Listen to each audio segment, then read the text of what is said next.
from playing him up there. Really good players. Richard and the staff have been playing really well. Really home and road.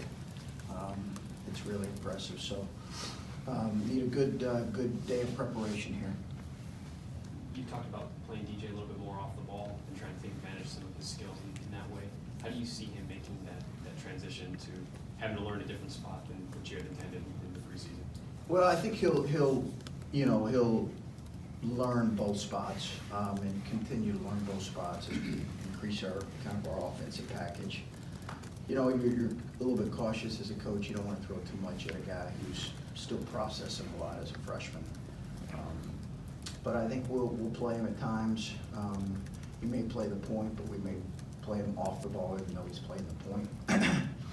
We'll see. I think it's something we can continue to do, and he's doing okay with it. I think it's a lot of information to learn as a freshman when you're learning multiple positions. Does it help? He said that playing off the ball allows him to be a little more reactive instead of decision making. Does that, when you're a freshman trying to learn all this, it's going to make you fast, does that help take advantage of some more natural abilities? Yeah, I think that's what he's seen, and that's what we've seen. It might allow him to kind of think a little bit less and just kind of play off of instincts, and I think that is a reason for that. And he's when you're initiating our offense as a freshman, as well as being asked to do other things, it can be a lot. So we'll see how that continues to look. As you look for more offensively, and you look for guys to step up and do some different things, what's your comfort with Dwayne handling the ball, with Dwayne possibly running the ball? Is that something that's on the table? He's a really good ball handler. I'd like to see him facilitate a little bit more at times. But he's a really good ball handler. I trust him with the ball. His his assists haven't been high. His turnovers also have not been high.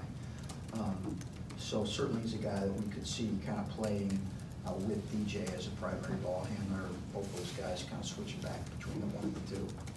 Chris, DJ and Caleb were both talking a little bit about, I thought it was a little interesting talking about the connectivity as a team and team chemistry, and that being something that's been talked about as maybe being not there as much as it needed to be in the past month. Has that been apparent to you? I don't know if it's just been a steady decline, if that's something that maybe you saw issues earlier in the year. Is that what they said you're saying? Yeah, they had said that just in the past month or so, maybe once the losing sort of started, that you could see more. And they mentioned after the Penn State game that was one of the things that they had talked about. Yeah, no, that would be more their assessment. It's not been anything I've observed. That might be more kind of their observations. When you struggle, you kind of look for things. That may be their way of kind of looking for things. I think we've, there's a couple issues that we've looked at. One being just our overall lack of toughness. We just have to play tougher, be tougher as a group, and how that's related, I'm not sure, but that may be some good observations on their part. Did you have, when you talked about needing to be tougher, were you a tough team this year? Yeah, good question. I think that I'm not sure that got really challenged a whole lot in the non-conference. I really don't. It challenged enough where we could say definitively yes. I think that's a valid point. That I'm not sure that that's ever been said.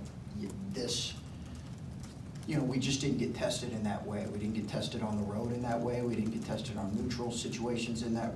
As soon as we got into Big Ten play, we've gotten tested in for sure. Chris, on the whole toughness quotient, seems to be the topic here. Mental versus physical. I think most people, fans see it and they think that's a physical thing. Yeah. But when you're talking toughness, does it start with mental? Is it mostly mental and it kind of feeds into the physical?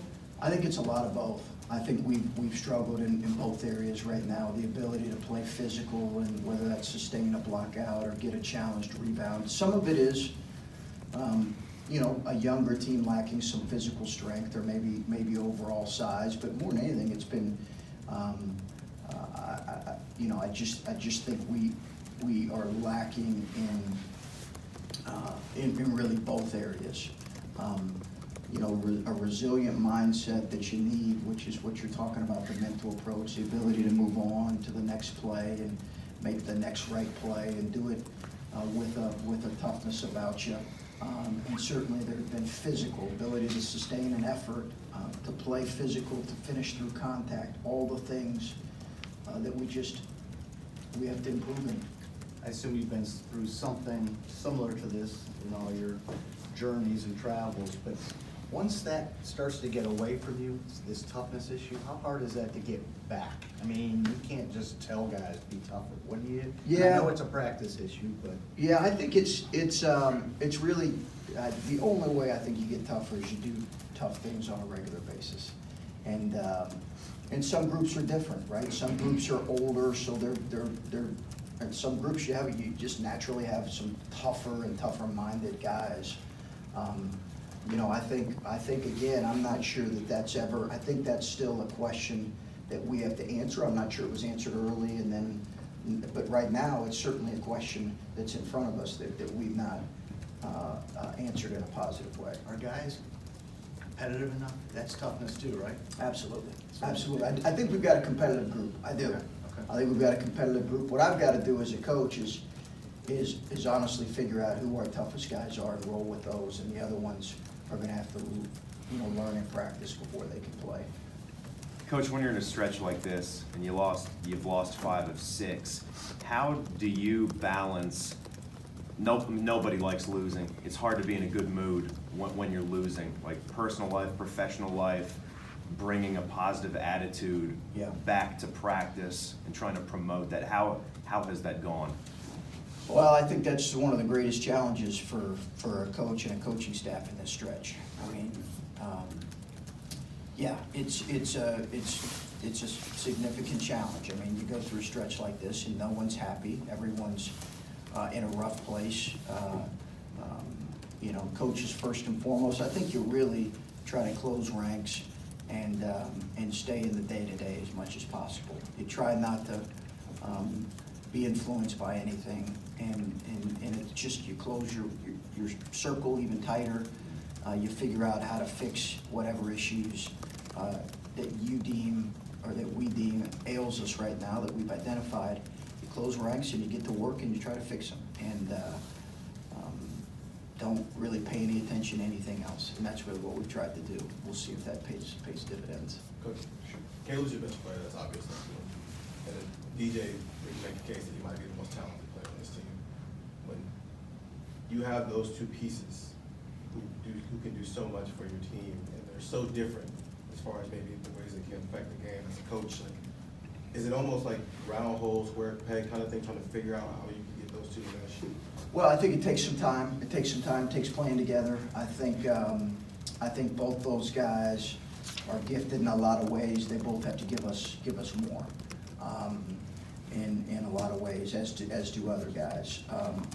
But yeah, I think it's you got one who's kind of a veteran and one who's younger and trying to find his way a little bit. One's got to get the ball thrown to him. The other one kind of has the ball in his hands. So it's a different dynamic. I think those two guys have had some good chemistry and throughout the season, and I hope that'll continue to be the case. Have you had that before with like a big and a guard, where like one's clearly like in the fast break they're amazing, but then with bigs it's obviously more of a half court game? Yeah.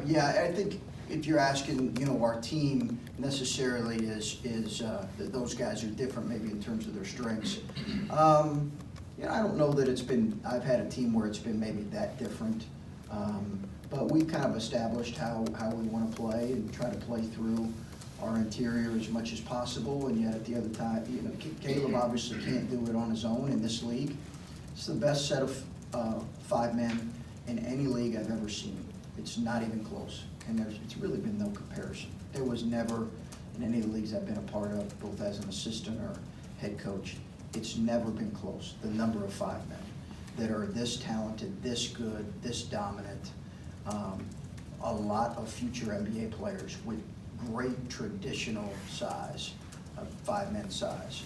So in Caleb's case, if he doesn't bring it with incredible energy, he's going against, one of the best players at his position really in the country. When you go down the line and you look at the line of big kids in our league. Chris, TJ mentioned when he was talking about staying connected and how he didn't feel the team wasn't as connected, like Colin mentioned, and you've mentioned being connected on the floor quite a bit. And noticed the past few years your teams have been very connected. It seems like they know their roles and each guy out on there on the floor. What does that mean necessarily to be connected? And when you're lacking it, what does that entail? Yeah, I think it's a group that talks, communicates. You know, guys can look at it and, you know, players probably think connected teams are the teams that, you know, hang out all the time together. I think it's a group that really talks and communicates. You can hear them in practice. There is a level of trust. Some of that is playing together, and some of that is going through stretches and see how we come through some of these stretches. I think that builds connectivity if you have a group who's really committed to it.